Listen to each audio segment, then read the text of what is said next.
នេះជាប់ព្រំដែនខ្មែរយើងឥឡូវយើងបន្តទៅវាយប៉ាសពតជាប់ទី2យើងវាយប៉ាសពតហើយនេះឡើងឡានវៀតណាមឡានទី2នេះផ្លូវយើងទៅលេងភ្នំបាត់ដែនណាហ្នឹងហើយខាងវៀតណាមឥឡូវយើងជិះទៅហើយឥឡូវយើងដើរមើលខាងគេម្ដង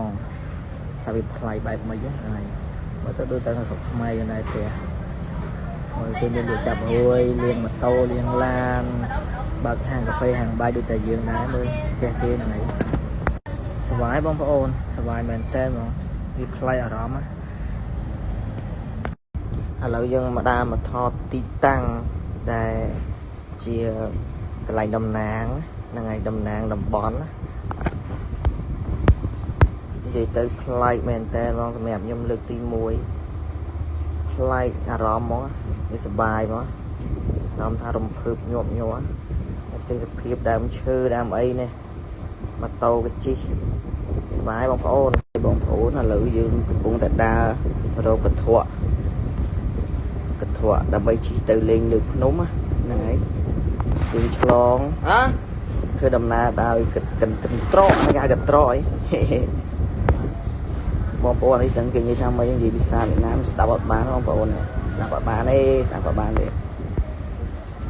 មកប្រទេសវៀតណាមមួយពូម៉ាក់ខ្ញុំមកដើម្បីជិះកន្ត្រកហ្នឹងនេះត្រកក្នុងក្តីសម័យលើបានជិះហើយហ្នឹងហើយបងប្អូនអានេះខុសពីកន្ទុំរុយតិចបងប្អូនកន្ទុំរុយខ្ពស់ជាងហ្នឹងហើយតែពេលជានេះមានអារម្មណ៍ស៊ឺតពោះហើយសុបាយរន្ធត់បងប្អូនកន្ត្រកនេះគឺឡើងចុះវាទៅមានមកអញ្ចឹងបងប្អូនជិះសុបាយមានអារម្មណ៍ថាសុបាយហើយកន្ត្រកគេមាំមកនិយាយទៅមានសុវត្ថិភាពមានបទចម្រៀងឲ្យស្ដាប់ទៀតបទចម្រៀងគឺបំពាក់នៅក្នុងកន្ត្រកហ្នឹងបងហ្នឹងហើយកន្ត្រកនិយាយអត់ច្បាស់បងប្អូនកន្ត្រកសុបាយពេកបងប្អូនសុបាយមែនតើបងហ្នឹងហើយកន្ត្រកក្នុងស្អីសម័យបានជិះហើយនេះបងប្អូនយើងដើរមកដល់លើអានេះយើងកាត់វីដេអូយើងធ្វើខ្លីៗបងប្អូនហ្នឹងហើយយើងអាចបានធ្វើពេញល្អទេនេះសើមចុះអាប់នៅខាងក្រោយខ្ញុំសើមចុះអាប់នេះអ៊ំស្រីដៃទី2ហ្នឹងហើយសប្បាយបងប្អូនហ្នឹងហើយបងប្អូនវីដេអូមានតែប៉ុណ្្នឹងទេហ្នឹងហើយចាំមើលវីដេអូក្រោយទៀត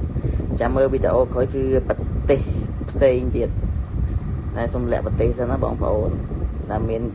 បំណងទៅហើយអីហ្នឹងហើយបាយបាយ